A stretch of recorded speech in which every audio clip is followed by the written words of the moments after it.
Hi everybody, my name is Dieter Bonschura and I'm the owner and manager of the Artelino company. Welcome for today's video. Today I'm going to talk about Hasui Kawase. He was a printmaker, a Japanese printmaker, and some say he was the best Japanese printmaker of the first half of the 20th century. Hasui lived from 1883 until 1957. He came from a normal middle-class family and received some art training in Japanese painting from a teacher related to his family. But actually his father wanted him to take over the business. Hasui didn't want, so there was a kind of a conflict.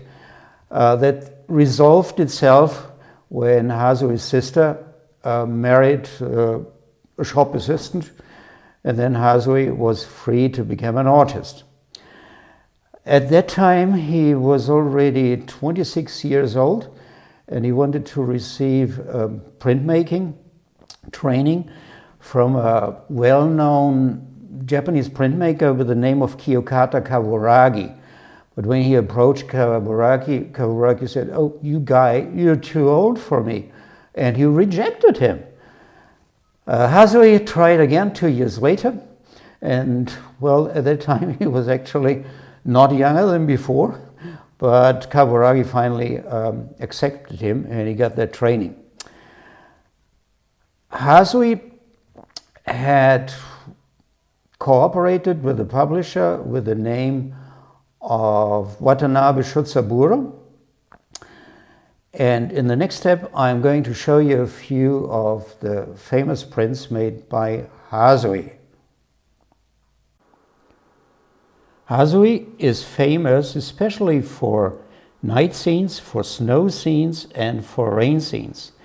Here we see a famous design, Kumamoto Castle in Rain, and that design is actually pretty typical for him because Hasui hardly ever showed people in his designs.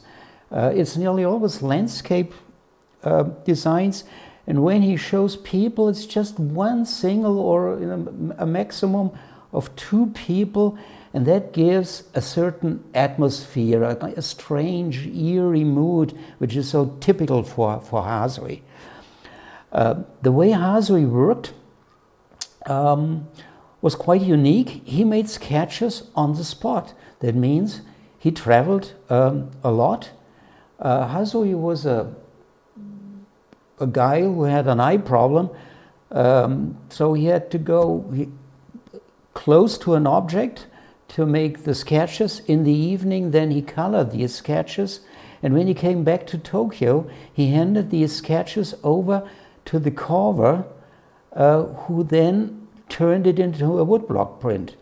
Hasui himself never carved and he never printed. That was done by skillful artisans who needed a training, sometimes up to 10 years, to learn how to carve and how to print. And it's quite funny. There is a remark from Hasui who said, sometimes the final product looks better than my design, and sometimes it's the other way around. Okay, let's take a look at another design. Okay, that's one of his famous night scenes. People like this.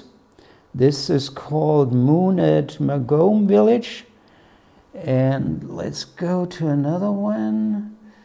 Okay, no, we already had that one. Okay, that is a typical snow scene by Hasui.